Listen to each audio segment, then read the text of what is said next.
Hey guys, it's Ms. Hirschman. Today we're going to be talking about one-point perspective and giving you just a brief overview of what that is. All right, so perspective in art is just showing something or drawing it, not how it actually is, but the way someone would see it. So it's from that person's point of view. It's reasons like this that items that are closer to you are larger, and as something gets farther away, your eye sees it as smaller to help give you that depth perception. Okay, so we've got our lovely dog here wondering why the ball kept getting bigger and bigger and bigger because it's getting closer and closer to his face. Okay, it's the same thing with the trees going down a street. It's the same thing with the sidewalk or a road. It appears to be getting smaller as it gets farther away.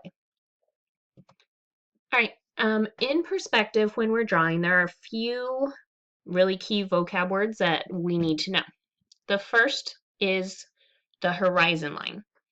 So this is the line where the sky and the ground meet. It's this kind of straight line across your paper.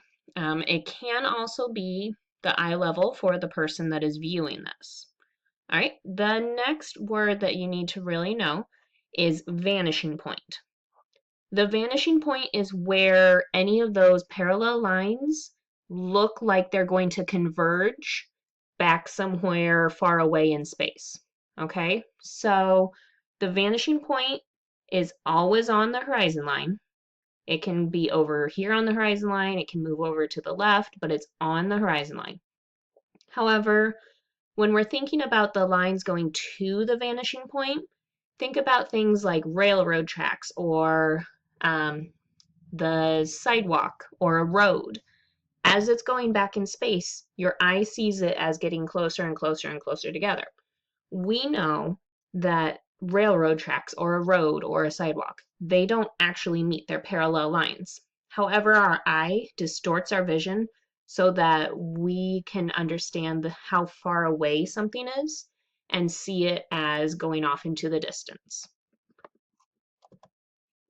All right, we're going to be drawing a few very simple shapes today.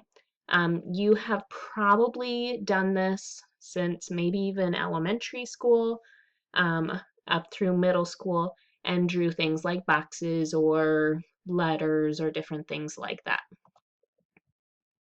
All right, the last vocab I really want you to know is the name of those lines that go back to a vanishing point. So remember I talked to you about these lines that look like they're going to converge or run into each other, and they look like they meet at the vanishing point? Their name is orthogonal lines.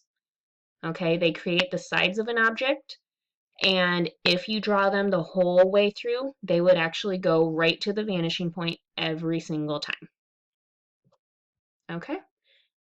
Last, I've got just a few examples for you of some one-point perspective drawings. All of these that I'm showing you were drawn using one-point perspective. However, the vanishing point is in a little bit different area for each of them. Okay, so this one with the kitchen, you can see the vanishing point is here in the middle of the window. You can see they left some of those orthogonal lines going back to that point. This little city and road, you can tell, okay, the sidewalks and the road and the bottom of the houses and the roofs, all look like they're going back to this vanishing point, which is right about up there where the road looks like it runs together. All right, this bottom example of the city, its vanishing point is lower. It's like you're really, really tall. I don't understand what this is like because I'm so short. So all of the tops of the buildings, the sidewalks, the roads are going back to this vanishing point right about there in the lower left of the drawing. Okay, I've got a few more for you. These are some student examples that are done in 1-point perspective. Um, 1-point perspective, it doesn't have to be realistic. It's a great way to draw cities or roads and things like that. However, it can be for other things. So, for instance, Cassidy here has her name shooting out, etc. This Tetris is really, really neat. This is a surrealism, floating around objects, and so forth. All right, last couple ones for you. Again, the sidewalk, the road, the tops, the bottoms of the windows, the bottom of the building, the tops of the buildings, these are all going back to one vanishing point back here where it looks like all of those lines, whether it's on the left or the right side, look like they line up and go back to.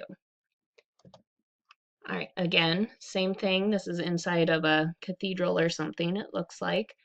But all of their lines, those orthogonal lines for the columns, they get shorter according to that line. For the edges of the pews, for the lines in the floor, everything lines up and goes back to that vanishing point. Okay, very last one. Again, it's kind of a different example because the vanishing point is somewhere up over here in the top right. So all of these lines of the bridge are going back over here.